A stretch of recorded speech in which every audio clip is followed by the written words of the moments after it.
तो last class में हम लोगों ने यहाँ तक पढ़ लिया था शायद ये काम किया था। H1 से लेके H6 तक हमारी हेडिंग टैग होती हैं और P से हमारा होता है पैराग्राफ टैग। अब बहुत से लोगों के मन में ये क्वेश्चन आ रहा होगा कि हेडिंग टैग का इतना क्या यूज़ होता है, कैसे यूज़ करेंगे, किस तरीके से यूज़ करेंगे, है ना। तो अब इस टॉपिक को समझते हैं। तो देखो, मान के चलो आपने किसी क्लाइंट के लिए एक वेबसाइट बनाई, ठीक है, जिसमें मैंने यहाँ पे लिखा H1, लिखा मैंने हेलो ग्वालियर, फिर P ले लिया,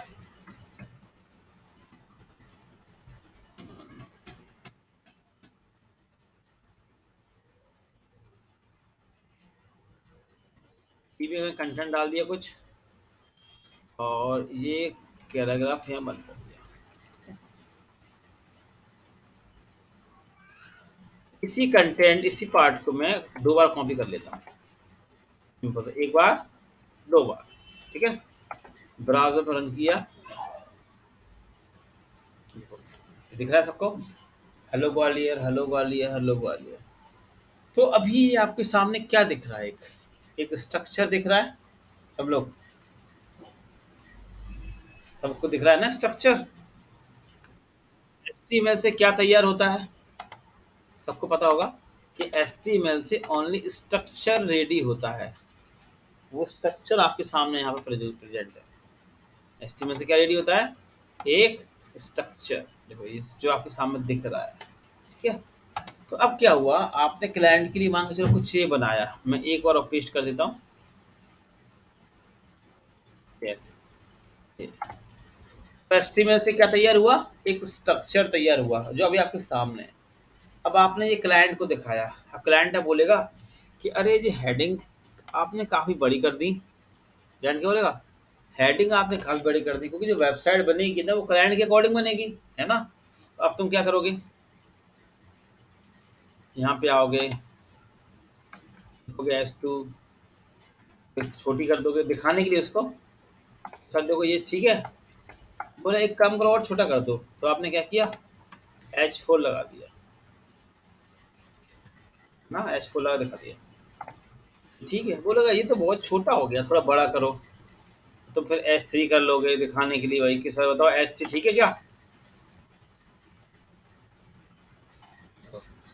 बोलेगा थोड़ा और बड़ा कर लो, तो S2 कर लोगे। क्लाइंट बोलेगा चलो हाँ ये ठीक है, ये रख लो। तो क्लाइंट ने क्या बोल दिया कि हेडिंग अब आप यही रखना मेरी, तो अपन को हेडिंग अब चेंज करनी पड़ेगी।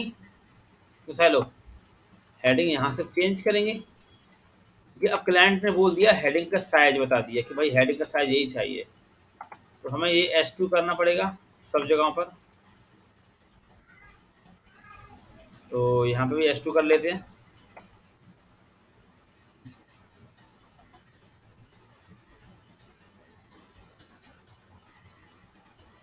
ये भी S2 हो जाएगा, ये भी S2, सेव किया, ठीक है। तो ये दिखा दे, क्लाइंट कहता है हाँ ठीक है। क्लाइंट ने फिर क्या बोला कि एक काम करो, बीच में एक हेडिंग भी ले लो, ठीक है। तो अपन नीचे आते हैं, थोड़ा नीचे आते हैं, थोड़ा नीचे ऊपर, यहाँ पे एक सेंटर टैग लगाते हैं, ठीक है। एक में लगाया सेंटर टैग अभी के लिए, इसमें लिख दिया मैंने H1, लिख दिया ग्वालियर, ठीक है। और देखो ये आ रहा बीच में ग्वालियर लिखा हुआ। तो इतना डिजाइन, ये क्या रेडी हो गया आपके सामने, सब लोग एक स्ट्रक्चर रेडी हुआ, सारे लोग।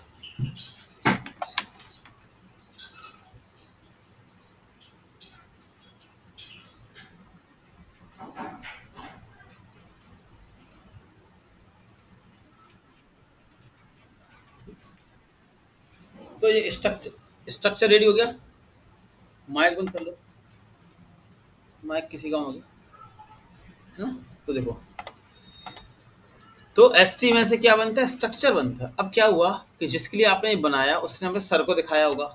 अब उसके सर ने बोला अरे ये क्या है यार, ये तो ब्लैक एंड व्हाइट बना दिए पूरा, ये तुमने क्या कर दिया, ये पूरा ब्लैक एंड व्हाइट है, थोड़ा कलरफुल तो करो इसको। और ये ग्वालियर जो लिखा है इसका थोड़ा फॉन्ट साइज बड़ा करो। और ये सारी जो हेडिंगें लिखी है ना इनको कलर दो। ये थोड़ा पैराग्राफ को कलर दो, थोड़ा बॉडी को कलर दो, थोड़ा कलरफुल तो करो। ये क्या स्ट्रक्चर बना के रख दिया है ना। ये किसने कहा, सर ने कहा क्लाइंट के, है ना। तो अब हमें क्या करना पड़ेगा, एक तो उसका फॉन्ट साइज बड़ा करना है। तो फॉन्ट तो हमें पता है कि सबसे बड़ा तो H1 ही होता है। तो हमने लिख दिया। अब क्लाइंट का कहना यह है कि इससे बड़ा भी और करना है। क्लाइंट ने क्या बोला कि फॉन्ट साइज इससे और बड़ा करो। अब ये काम किससे होगा, है ना। तो अब ये सारा काम किससे होगा, CSS से होगा। ये सारा काम किससे करेंगे अपन अब, CSS से करेंगे। HTML से क्या तैयार हुआ, एक स्ट्रक्चर। अब CSS से क्या करेंगे, इस स्ट्रक्चर को डिजाइन करेंगे। तो अब CSS तीन टाइप की होती है। एक होता है इनलाइन CSS, एक होता है इंटरनल CSS, एक होता है एक्सटर्नल CSS। समझ आ रहा है। CSS का मेन काम क्या है, ब्यूटी पार्लर, डिजाइन करना, सजाना, है ना। तो इनलाइन CSS मतलब पर्टिकुलर किसी टैग के अंदर यूज करना, ठीक है। और एक होता है इंटरनल, एक होता है एक्सटर्नल। तीन टाइप की CSS होती है, इनलाइन, इंटरनल और एक्सटर्नल। तो अब हमें ये फॉन्ट साइज इंक्रीज करने के लिए, कलर देने के लिए CSS का यूज करना पड़ेगा, है ना। तो अभी हम जो CSS यूज करेंगे वो यूज करेंगे इनलाइन CSS। देखो CSS तीन टाइप की, इनलाइन, इंटरनल, एक्सटर्नल। तीनों से काम क्या होना है, डिजाइनिंग वाला काम होना है। बस तीनों में थोड़ा थोड़ा डिफरेंस होगा अभी, वो आपको धीमे धीमे मालूम पड़ता जाएगा। तो अभी हम पहली CSS यूज करेंगे कौन सी, इनलाइन। सबसे पहला काम हमारा क्या है कि इसका फॉन्ट साइज बड़ा करना है, ठीक है, जो क्लाइंट ने बोला। क्योंकि H1 से तो ज़्यादा बड़ा होता नहीं है कोई टैग, तो हमें खुद की CSS लगानी पड़ेगी।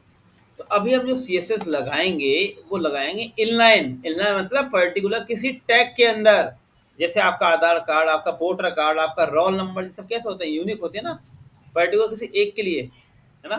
तो ऐसी, अब देखो इसके अंदर लगाता हूँ मैं H1 के अंदर, मैंने क्या लिखा, स्टाइल। मुझे क्या करनी है, स्टाइलिंग करनी है ना। मैं लिखूंगा स्टाइल, फिर लिखा मैंने फॉन्ट साइज, देखो ऐसे, ये आ गया, देखो फॉन्ट साइज। फॉन्ट साइज अब मैं दे दी 50 पिक्सल, ठीक है। हम जो भी देंगे ना पिक्सल में देते हैं, देखो बढ़िया। और बड़ा करना है तो यहाँ पर 100 कर दो। तो आपको ऊपर जितना बड़ा रखना चाहते हो तुम, बड़ा हो गया, ठीक है। तो आपकी इच्छा है जितना आप रखना चाहो, कर दिया मैंने इतना। अब उसने कहा इसको कलर दे दो। तो देखो मैंने क्या लिखा, style font size colon 60 pixel. अब मुझे देना, सेमीकोलन लगाया। अब देना है कलर, तो मैं लिखूंगा कलर रेड। कलर आ गया। तो ये जो CSS लिखी है मैंने, हाँ बोलो बोलो बोलो, ये क्लास ले नहीं रहे क्या। हाँ, वीडियो रिकॉर्ड अभी तो हो रही है 4 5 6 दिन तक, है ना। और फिर डेली वीडियो रिकॉर्ड नहीं होगी, ध्यान रखना। फिर क्या होगा, आप लोग क्लास नहीं लोगे। अभी तो करूंगा 4 5 6 दिन तक करता रहूंगा, ठीक है। होता क्या नहीं कि सर रिकॉर्डिंग कर लेंगे, चलो छोड़ो बाद में पढ़ लेंगे, बाद में देख लेंगे। और फिर जब टास्क देता हूँ करने के लिए तो टास्क ही नहीं हो पाते उन लोगों से। फिर कहते हैं कि सर हमारी क्लास छूट गई थी तो हमें समझ में नहीं आया वीडियो से। ठीक है, अभी तो स्टार्टिंग में कर रहा हूँ 4 5 6 दिन तक, जिससे कि आपको लेवल आ जाए काम करने का। चलो अब देखो इतना कर लिया। ये CSS कौन सा है हमारा, इनलाइन। हाँ जी, बोलो बोलो बोलो बोलो।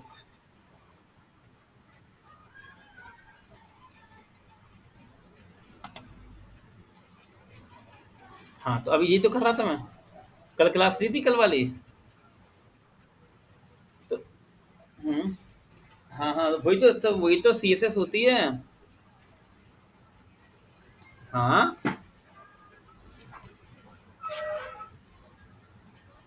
देखो, अभी अभी जो CSS, ये कौन सा CSS पढ़ रहे हैं।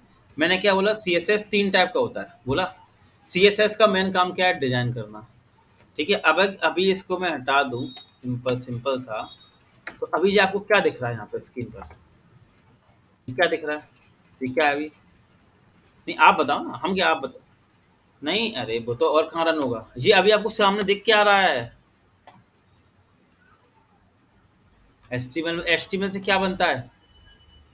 स्ट्रक्चर। तो अभी आपको ये क्या दिख रहा है?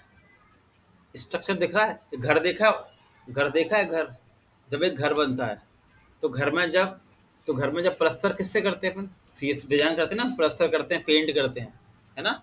तो अभी ये स्ट्रक्चर तैयार हुआ, अब क्लाइंट। हम्म। हाँ हाँ। फोटो एड सीएसएस से क्यों होते हैं? सीएस, अरे अभी वहां तक पहुंचेंगे, पहले ये तो समझो सीएसएस क्या होता है। पहले ये तो समझो सीएसएस क्या होता है। अभी बाइक चला नहीं पा रहे हो सर, हेलीकॉप्टर में पेट्रोल डलता है कि डीजल डलता है ना? पहले ये तो समझो। तो मेन पॉइंट क्या था कि अभी हम कोई तो है क्वेश्चन क्या चल रहा है वो तो समझो पहले। हमने ये डिजाइन बनाई, अब क्लाइंट ने क्या बोला कि भाई इसमें थोड़ा कलरफुल तो करो। इसमें क्या बोला उसने कि कलरफुल तो करो, ये क्या आपने एक स्ट्रक्चर तैयार कर दिया। अब स्ट्रक्चर तैयार किससे होता है? एचटीएमएल से। अब बोल रहा है कि इसका फॉन्ट साइज बड़ा करो, इसमें कलर दो, ये भी कलर दो, तो ये सारा काम किससे होता है? सीएसएस से होता है। जब घर बनता है, घर तो दीवारों से बन जाता है, दीवार खड़ी कर दो, लेट डाल दी, घर बन गया। फिर उस घर के अंदर फिनिशिंग करने के लिए प्लस्तर करते हैं, पेंट करते हैं, पुट्टी करते हैं, पत्थर लगाते हैं, गेट लगाते हैं, फर्नीचर लगाते हैं, पर्दे लगाते हैं, कितना कुछ करते हैं। तो वो सारा काम किससे होता है? सीएसएस से होता है।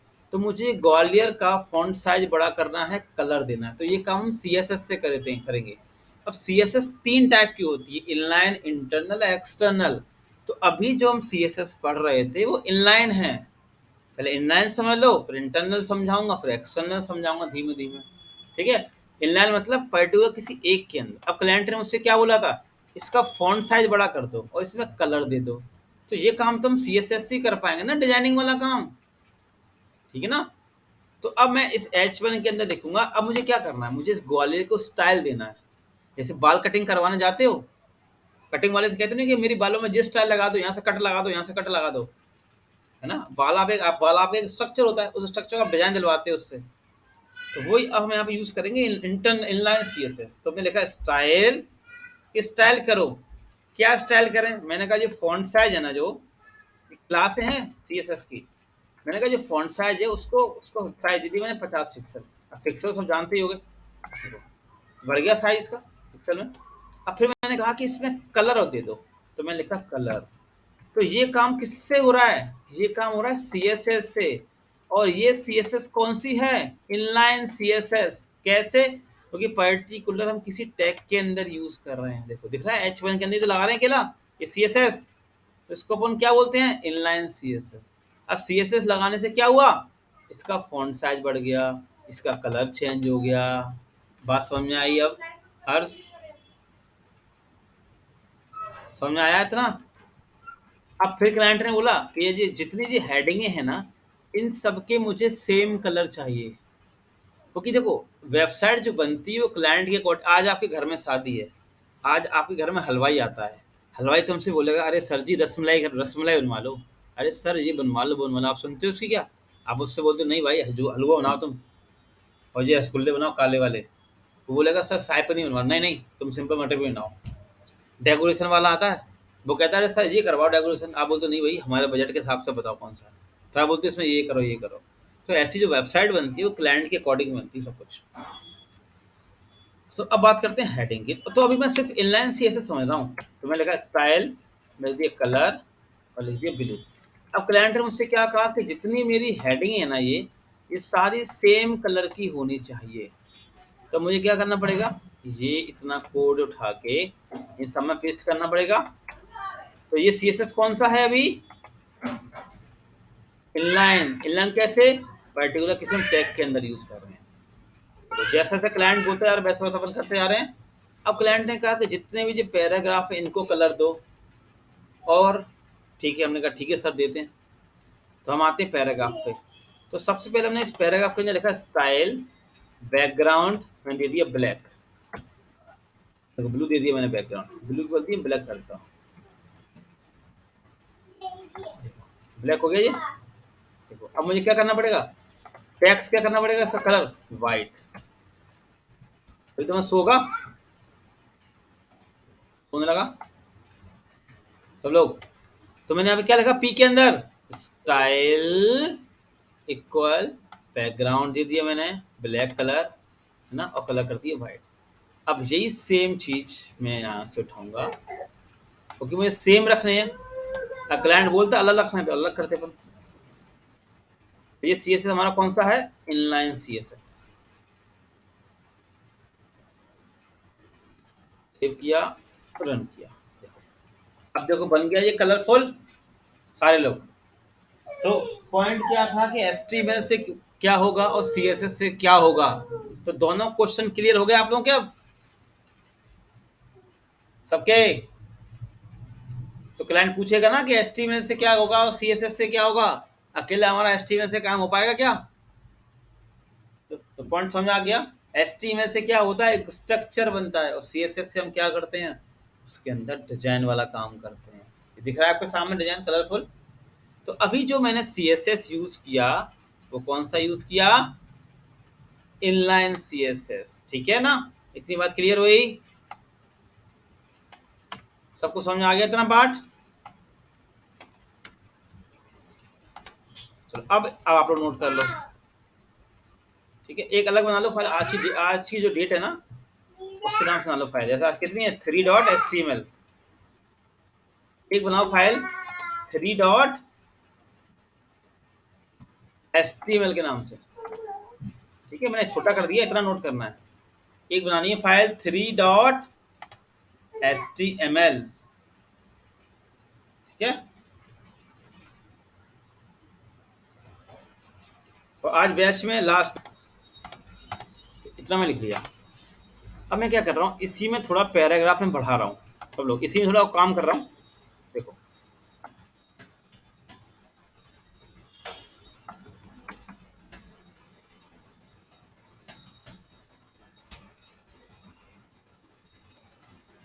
इसी में थोड़ा पैराग्राफ और इंक्रीज कर रहा हूँ।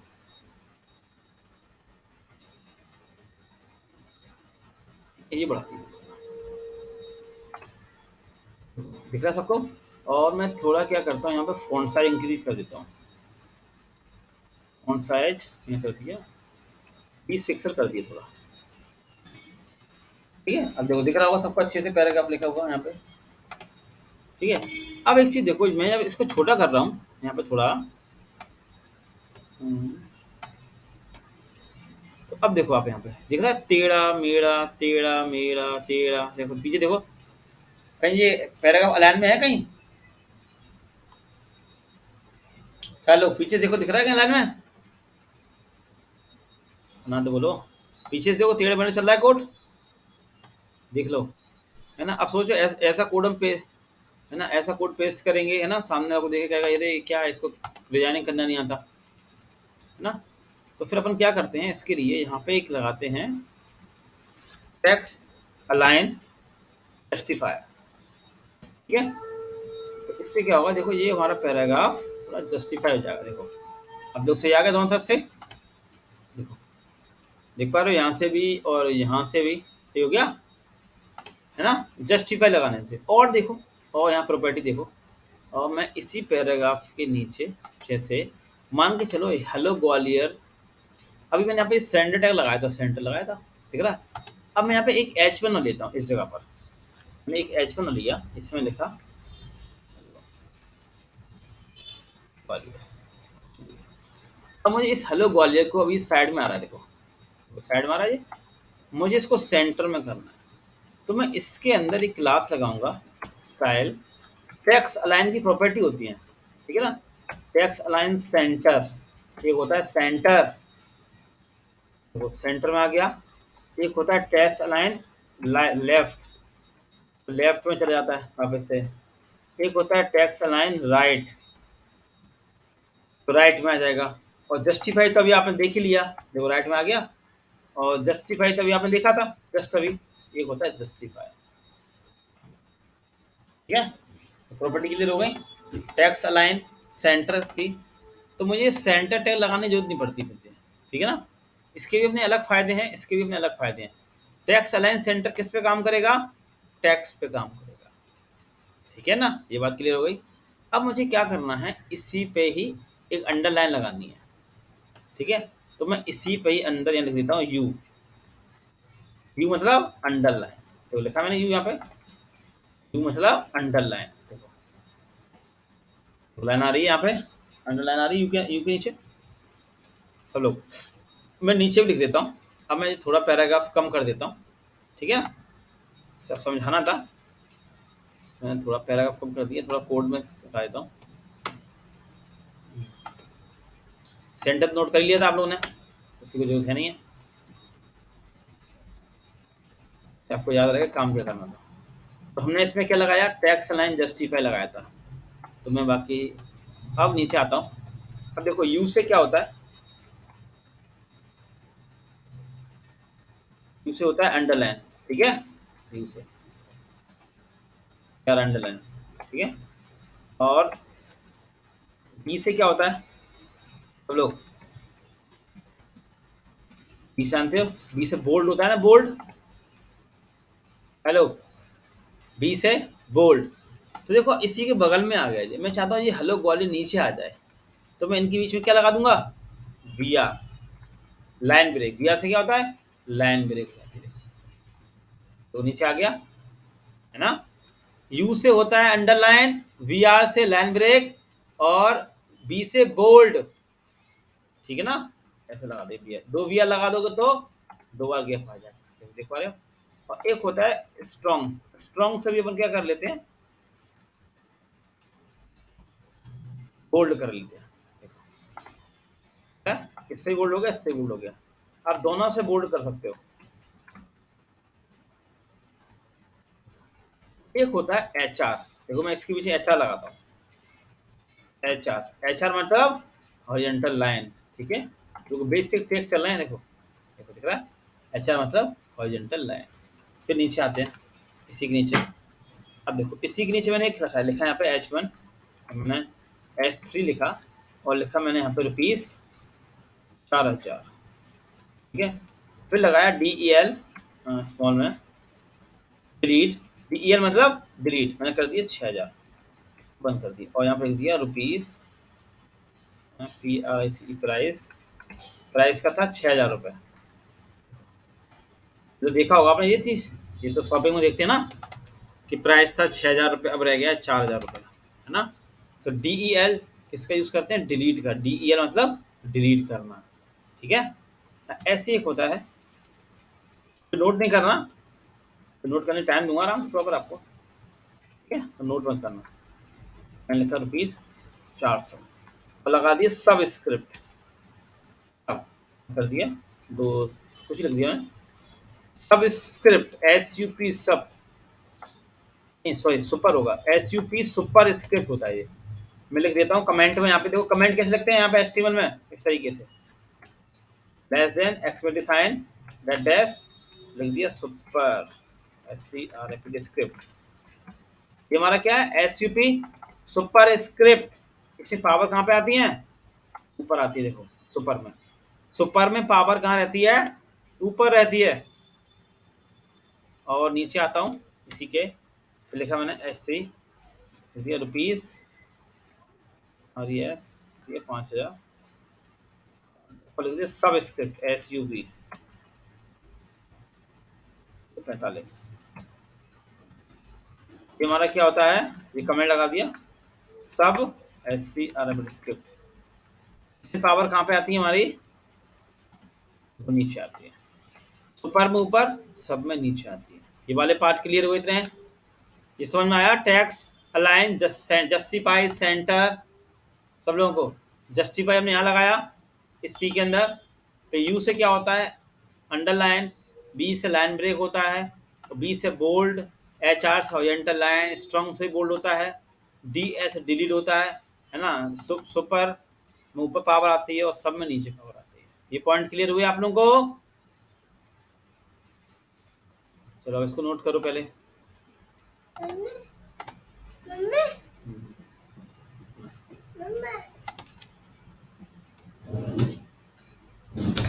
चलो अब देखो, मैं ये हटा दूं सारा कुछ, लो देखो मेरे पास कोई नोट्स नहीं रहते, रखना मेरे पास कोई नोट्स नहीं है, मैं हैंड टू हैंड सादा हल्के काम कराता हूँ, ठीक है ना। अब आप नोट नहीं करोगे तो आपका नुकसान होगा, बोलोगे सर बाद में भेज दो, बात का तो मेरे पास कुछ रहती नहीं है। अब एक चीज़ देखो, मैंने यहाँ पे लिखा, एक लिखा H2 और लिखा मांगे चलो PN .com, ठीक है। तो मैंने क्या किया, ब्राउज़र पर रन किया इसको, क्या आ रहा है। अब मैं क्या चाहता हूँ, ये डॉट कॉम है ना, इसका कलर रेड हो जाए। सब लोग, ये डॉट कॉम लिखा है ना, इसका कलर रेड हो जाए। तो अगर आप इस तरीके से लिखोगे स्टाइल कलर रेड, ये पूरा रेड हो जाएगा, सारे लोग, है ना। तो हमें कितना रेड करना है, डॉट कॉम वाला पार्ट। बात क्लियर हो रही है आप लोगों को, बात समझ आ रही है ना।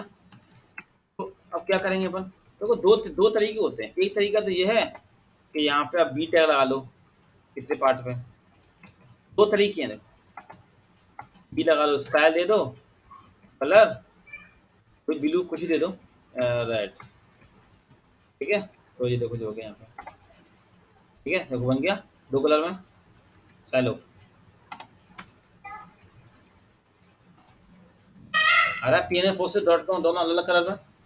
तो हमने क्या किया, यहाँ पे बी टैग लगा लिया, बी से बोर्ड, है ना। अब अगर यही सेम तरीका अगर मैं पी के अंदर करूंगा तो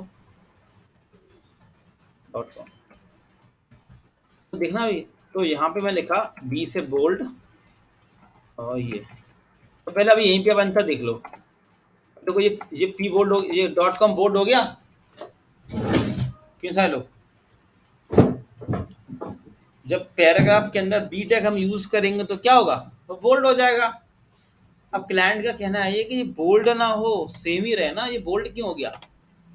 अब देखो S2 में तो काम चल गया था, क्योंकि S2 या H1 तो पहले से बोल्ड होते हैं, तो वहां पे तो आपने बी टैग लगा लिया था, मगर जब यहाँ बी टैग लगा रहे हो तो ये पंगा दे रहा है मुझे। हाँ या ना, दे रहा है कि नहीं दे रहा है सारे लोग, है ना। तो अब क्या किया जाए इसकी बल्दी, तो इसकी बदले में एक टैग यहाँ पे यूज कर लेते हैं, स्पैन टैग ना, स्पैन, इसको लगाने से कुछ फर्क नहीं पड़ता है, देखो देखो, है ना, कुछ फर्क नहीं पड़ेगा, वैसे ही वैसा रहेगा, देखो देखो है सिंपल, सब लोग देख पा रहे हो ना। अब मैं सोचूं कि स्पैन की बदले पी लगा दूं, पी लगा लें, पी तो पहले से लगा है, तो ये नीचे आ जाएगा, है ना। तो है ना, मतलब कोई इनके अलावा कोई और टैग यूज करते हैं ना, कहीं ना कहीं डिफरेंस आ जाता है, मगर स्पैन लगाने से कोई फर्क नहीं पड़ता, देखो, है ना, सेम टू सेम चल रहा है, ठीक है ना।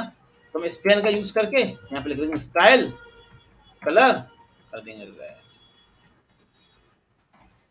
हो गया चेंज।